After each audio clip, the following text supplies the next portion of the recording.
SLBC టన్నెల్లో 34వ రోజు సహాయక చర్యలు కొనసాగుతున్నాయి. D1, D2 ఏరియాల్లో 6 కార్మికుల కోసం రెస్క్యూ కంటిన్యూ అవుతోంది. టన్నెల్ లోపల మట్టిలో కూరుకుపోయిన లోకో శిథిలాలను తొలగిస్తున్నాయి రెస్క్యూ టీమ్స్. ప్రమాద స్థలం వరకు చేరుకునేందుకు రూట్ క్లియర్ చేస్తున్నాయి. టన్నెల్లో 4 ఎక్స్కావేటర్ల ద్వారా సహాయక చర్యలు ఊపందుకున్నాయి. సొరంగంలో నిమిషానికి 3500 లీటర్ల నీటి ఊట వస్తోంది. దీన్ని 5 పంపుల ద్వారా నిరంతరం డీవాటరింగ్ చేస్తున్నారు.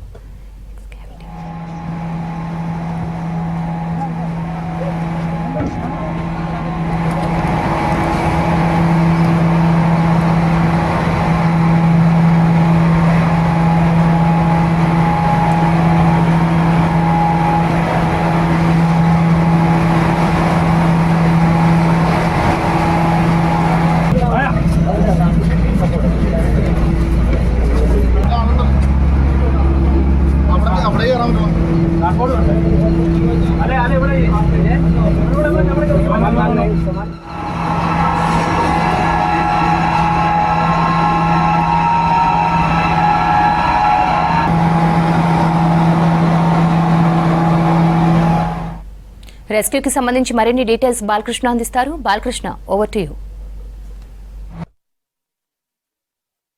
ఎస్ఎల్బీసీ టన్నెల్లో సహాయక చర్యలు వేగవంతమయ్యాయి. 6 జాడ కోసం నిరంతరంగా రెస్క్యూ బృందాలన్నీ కూడా శ్రమిస్తున్నాయి. సో ఏదైతే ప్రమాద స్థలం 14 కిలోమీటర్ ఉందో అక్కడి నుంచి టన్నెల్ ఫ్రంట్ ఫేస్ నుంచి బ్యాక్ ఏరియాలో ఉన్నటువంటి దాదాపు 1/2 కిలోమీటర్ ఏరియాలో ప్రతి ఏరియాని కూడా రెస్క్యూ బృందాలు క్షుణ్ణంగా గాలిస్తున్నాయి. ప్రతి చోట కూడా అన్వేషణ సాగిస్తున్నారు. సొరంగంలో మనకు 13.6 కిలోమీటర్ల దగ్గర నుంచి చూస్తే 14 కిలోమీటర్ వరకు ఉన్నటువంటి ఏరియాలంతా కూడా ఎక్స్కావేటర్ల ద్వారా నిరంతరం కూడా మట్టిని, బురదను, స్లష్ను మొత్తం కూడా తొలగించే ప్రయత్నం చేస్తున్నారు. మొన్న 2వ మృతదేహం దొరికిన ఏరియాలో ఉన్నటువంటి ఆ లోకోను, పాత లోకో ఇంజన్ అంతా కూడా మట్టిలో కూరుకుపోయి ఉంటే వాటన్నిటిని కూడా ఎక్స్కావేటర్ల ద్వారా బయటికి పంపించి ఆ లోకోను బయటికి తీయడం జరిగింది. సో ఆ బయటికి తీసినటువంటి లోకోను మళ్ళీ వెనక్కి పంపించే ప్రయత్నం చేస్తున్నారు. ఇందుకోసం దాదాపు 3 రోజులు కష్టపడి రెస్క్యూ బృందాలంతా కూడా ఆ లోకోను బయటికి తీయడం జరిగింది. సో ఆ ప్రయత్నం ఒకవైపు జరుగుతుంది. మరోపక్క రెస్క్యూ ఆపరేషన్స్ అయితే నిరంతరంగా కొనసాగిస్తున్నారు. ప్రతి షిఫ్ట్లో కూడా 200 మంది సిబ్బంది పనిచేస్తుంటే ప్రతిరోజు కూడా 600 మంది రెస్క్యూ బృందాలు పనిచేస్తున్నాయి. ముఖ్యంగా రాష్ట్ర ప్రభుత్వం తరఫున స్పెషల్ ఆఫీసర్ శివశంకర్ ఆధ్వర్యంలో రెస్క్యూ బృందాలన్నీ కూడా ప్రతిరోజు రివ్యూ చేసుకుంటూ ఎట్లాంటి లోపల సహాయక చర్యలు చేపట్టాలనే యాంగిల్లో కూడా అధికారులంతా కూడా పనిచేస్తున్నారు. సింగరేణికి సంబంధించిన టీం కానీ, rat miners, NDRF, SDRF, Indian army, అట్లాగే కేరళకు సంబంధించిన కెడావర్ డాగ్స్ అన్ని బృందాలు కూడా సమీక్షించుకుంటూ ముందుకు వెళ్తున్నారు.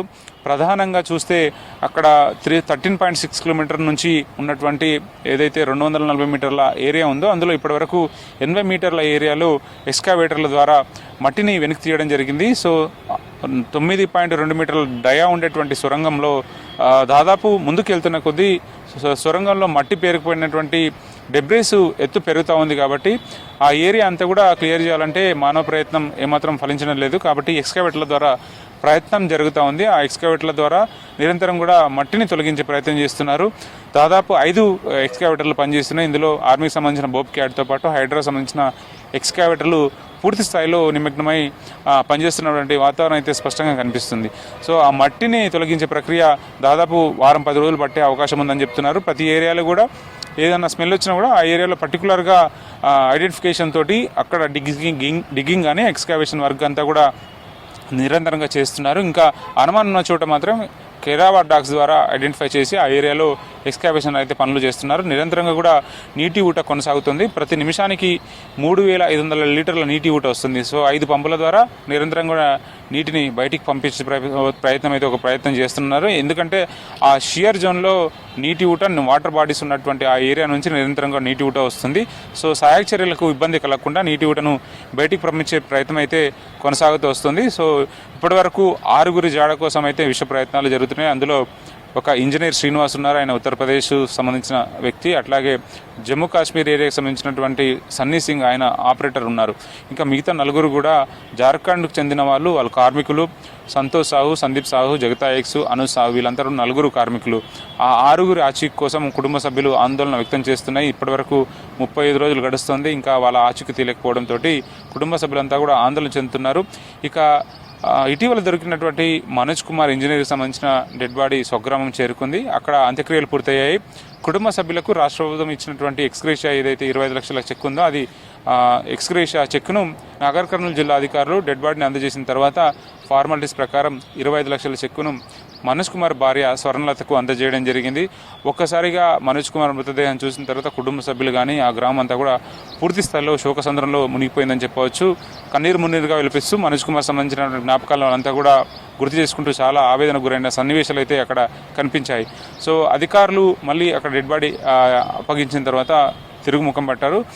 ఏదేమైనప్పటికీ కూడా మిగతా 6 ఆచూకీ కోసం అయితే విశ్వ ప్రయత్నాలు అయితే జరుగుతున్నాయి. మిగతా 180 మీటర్ల ఉన్నటువంటి ఆ ఏదైతే లెంత్ ఉందో ఆ లెంత్లో నిరంతరం కూడా ఎక్స్కావేషన్ వర్క్ అయితే జరుగుతుంది.